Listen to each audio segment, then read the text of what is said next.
Gordon was resting in the siding. Sometimes he thought, it's really tiring to be such a large and splendid engine. One does have to keep up appearances so.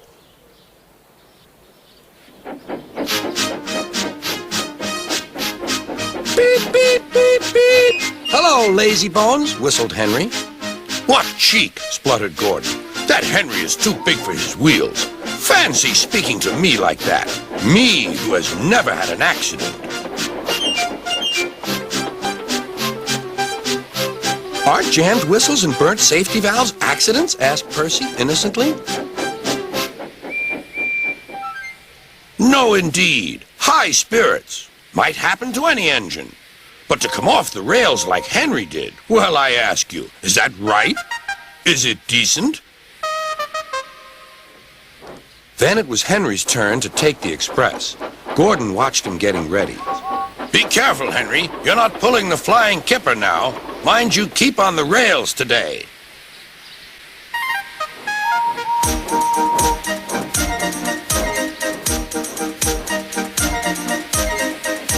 Henry went off in a huff, and Gordon yawned and went to sleep. But not for long. Wake up, Gordon, said his driver. A special train's coming, and we're to pull it. Is it coaches or freight cars? Cars, said his driver. Cars, said Gordon.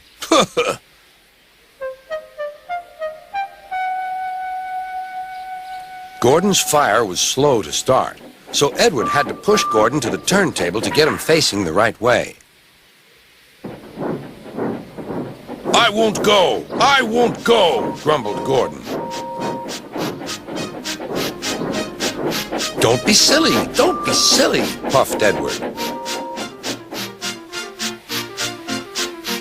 At last, Gordon was on the turntable. The movement had shaken his fire. It was now burning nicely and making steam. Gordon was cross and didn't care what he did. He waited till the table was halfway round. I'll show them! I'll show them! He hissed. He moved slowly forward to jam the table, but he couldn't stop himself and slithered into a ditch. Whoosh! He hissed. Get me out! Get me out! Not a hope, said his driver and fireman. You're stuck, you silly great engine. Don't you understand that? They telephoned Sir Topham Hatt. So Gordon didn't want to take the special train and ran into a ditch? What's that you say? The special's waiting? Tell Edward to take it, please, and Gordon, leave him where he is. We'll get him out later. On the other side of the ditch, some little boys were chattering. Oh, doesn't he look silly? They'll never get him out. They began to sing. Silly old Gordon fell in a ditch, fell in a ditch, fell in a ditch. Silly old Gordon fell in a ditch, all on a Monday morning.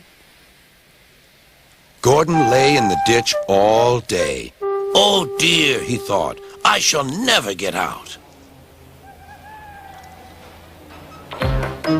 But that evening they lifted Gordon and made a road of sleepers under his wheels to keep him from the mud.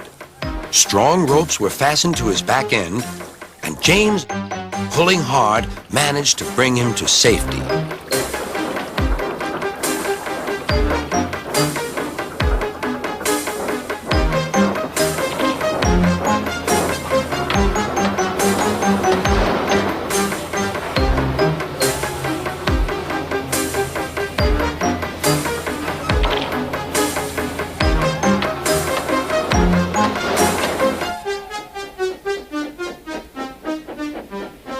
Late that night, Gordon crawled home, a sadder and wiser engine.